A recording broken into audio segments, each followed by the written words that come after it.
Hi, and welcome to Anchor Points. Here at Anchor Points Bible Study, we like to encourage you to anchor every area of your life in Christ. Hello, I'm Tony, and in this lesson, we are going to be talking about waiting on the Lord. There are several verses in the Bible that talk about waiting on the Lord. What does it mean? How's it go? And I'm hopefully giving you some verses here that will encourage you to go and search it out and study and look to what God would have you to learn from it. I've learned a great deal. And so let's get into some of these verses and see what the Lord has to say. All right. So in Psalms 27:14, it says, "Wait on the Lord, be of good courage, and he shall strengthen thine heart. Wait, I say, on the Lord." Psalms 37:34, "Wait on the Lord, and keep his way, and he shall exalt thee to inherit the land. When the wicked are cut off, thou shalt see it." And then Proverbs 20:22, Say not thou, I will repent evil, but wait on the Lord, and he shall save thee. So when we think about it, it almost seems like there's a command here. The word say just to do it, just to wait on the Lord.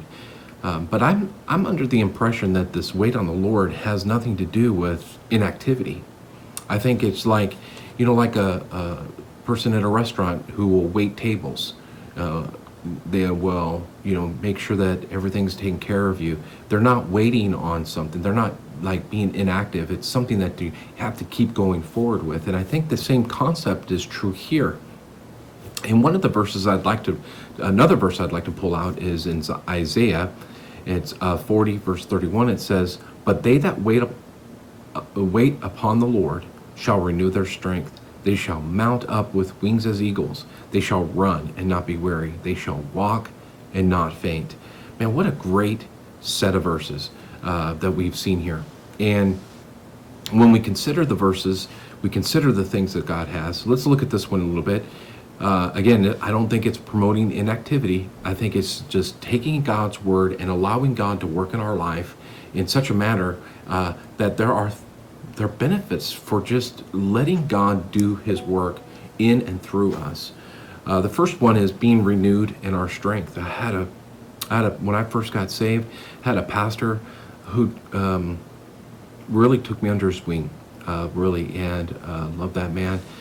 He liked to joke, you need to be a well-rounded square, right? Because there's four areas of our life, and I think this is where the strength comes in, right? So you have physical, mental, emotional, and spiritual strength. I think all of these strengths need to be renewed.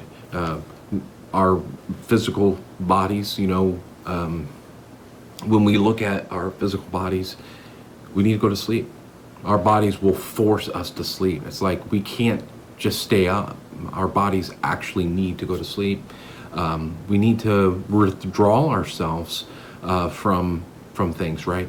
Mentally, our brains need a time to rest.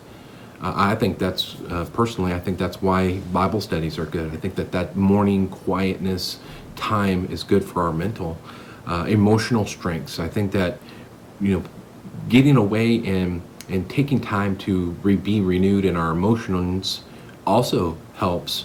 And then, of course, our spiritual strengths, leaning on God, looking to God's word, helping us to renew us in our spirit and be strong in the Lord, having that confidence. I really like 2 Peter chapter 2 and that, adding to your faith virtue knowledge and such, and just knowing that I can have confidence knowing what I'm doing for the Lord. So it's not going to renew our strength. It's also we're going to mount up it says mount up with wings as eagles. And I was a little perplexed about this one when we consider being mount up. What does that mean? So I would just like to maybe just look at the idea of an eagle, and you think about an eagle and being able to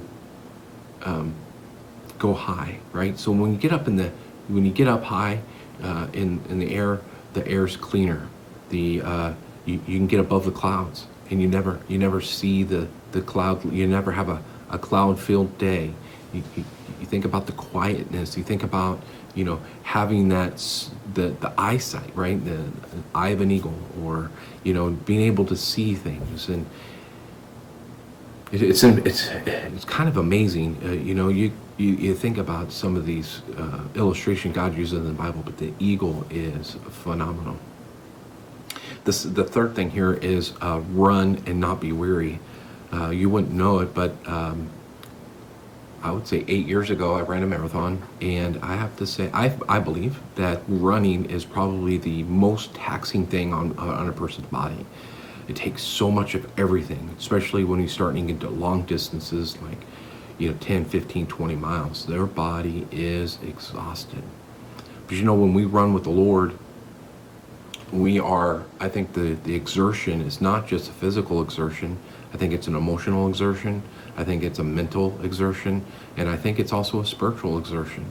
So while we are running through these things, if we wait on the Lord, He's going to renew those strengths, and we're not going to become weary. One of the things when I was running, one of the aspects of that run was being able to sustain it.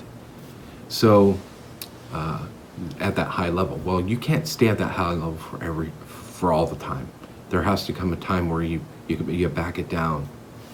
And I think where this fourth principle comes into play is where it says you'll walk and not faint. I think when we talk about this area, through my study, I think that this walking has to do with perseverance, has to do with, hey, I'm in this for a long haul, one step right. To get anywhere, we have to walk. I know that there are some handicaps there. Some people may have some handicaps, but it's not the actual physical walk that I'm talking about. It's the, where I have to go and what I'm doing for the Lord. It takes time to get there. And as we walk, as we take those steps, as we move forward, every movement that we move forward generates a time. It takes day after day, time after time. I've been saved since 1990, and it's taken time, to learn the Word and stay in the studies. So in this time of waiting on the Lord, how do you do that? How do you wait on God? What time? Where do you find your strength, both physically, mentally, emotionally, spiritually? Where do those strengths come from?